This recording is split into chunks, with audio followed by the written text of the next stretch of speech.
Chapter 7. 2 days later, JV sat in her room, considering how poorly things seemed to be going. Steve would still barely look at her, and that was only when he wasn't avoiding her altogether.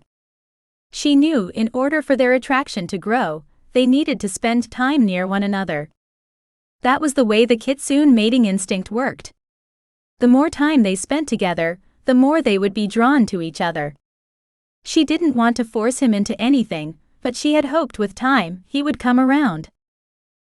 She sighed and looked back down at her laptop. She needed to finish this project and send it to her client for approval, but she was having a hard time concentrating long enough to get anything done. Setting the computer aside, she stood and stretched, hoping better blood flow would help her settle her mind. Going into the kitchen for something to drink, she found Rebecca already there, putting together a stack of sandwiches. "You about ready for lunch?" Rebecca asked. "Sure, but you should have let me know you were making lunch, I would have helped. This is too much like waiting on me." "Nonsense," Rebecca waved one hand in dismissal, "I do this all the time."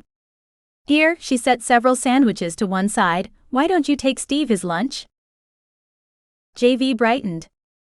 The idea of spending a little time with him was far more appealing than going back to the frustrating laptop. "Sure, where is he?" "I saw him head back to his place about 15 minutes ago," she grinned. JV flashed a grateful smile, packed the sandwiches and a few other items into a bag, and headed down the trail that disappeared behind the house. Sitting less than 200 yards from the back steps of the Khan's house through a small copse of trees, JV found herself standing in front of another smaller home. This one was slightly newer and gave her a sense of being unfinished. She couldn't quite put her finger on why, but she knew there had to be something.